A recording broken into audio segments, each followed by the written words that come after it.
The luminous sanctum was the heart of the Xylithian citadel, a cathedral of living crystal that pulsed with a soft, internal light. Lena Petrova, chief environmental engineer for the human Xylithian joint accord, felt the familiar thrum of the place in her bones.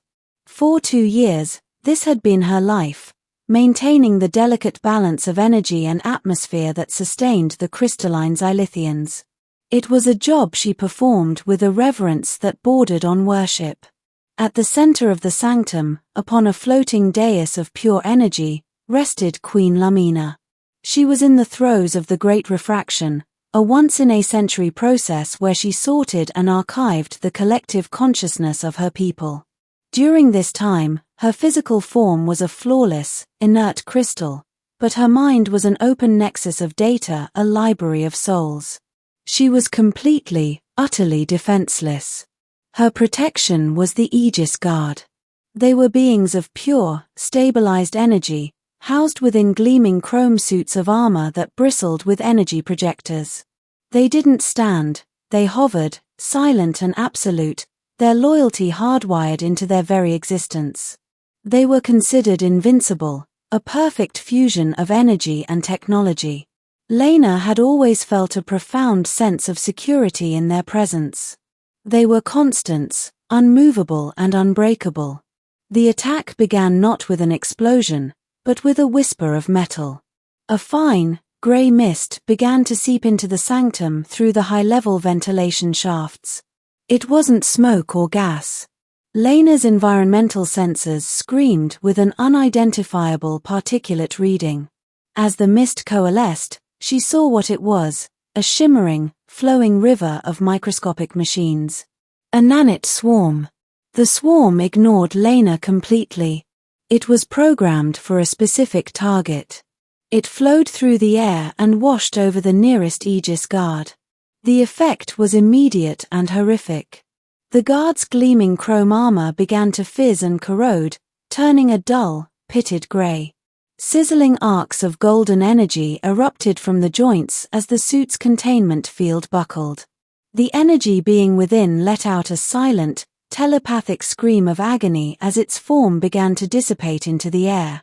Its fellow guards turned, their impassive helmets unable to hide their shock.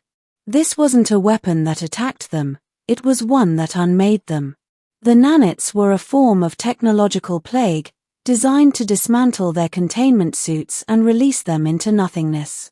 Fear was not an emotion the Aegis Guard understood, but self-preservation was a fundamental law of existence.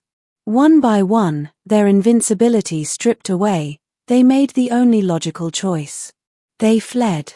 Their energy forms flickered violently as they abandoned their posts, streaming out of the sanctum to reach emergency containment pods before they dissolved completely.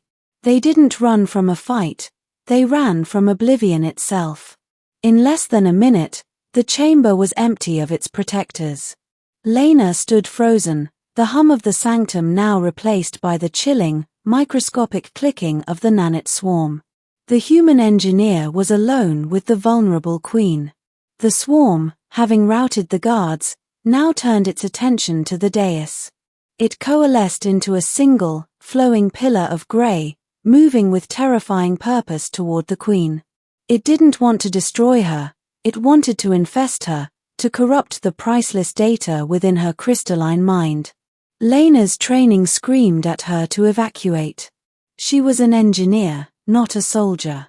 But she looked at the queen, at the repository of 1 billion souls, a civilization she had come to love, and her feet remained rooted to the floor.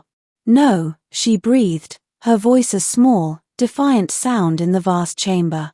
I maintain this place. And that means I maintain her. She couldn't fight the swarm physically. It would flow around any weapon. But she knew the sanctum systems better than the Xylithians themselves. The nanites were drawn to the complex energy signature of the queen's consciousness. To save the queen, she had to give them something more attractive. Something irresistible. Her eyes landed on the primary energy capacitor that powered the entire sanctum, housed beneath a transparent plasteel dome in the floor. It was a sphere of roiling, barely contained plasma. With a desperate cry, Lena sprinted to a nearby control pedestal. The nanite pillar was already beginning to climb the dais.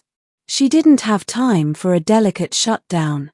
Her fingers flew across the holographic interface, bypassing safety protocols and security lockouts. She was looking for one command: emergency energy discharge. She found it and slammed her palm onto the activator. A deafening klaxon blared through the sanctum. The capacitor beneath the dome began to glow with the intensity of a small star. The energy readings on her console went off the charts. She was deliberately creating a critical overload. The nanite swarm stopped. Its advance on the Queen faltered.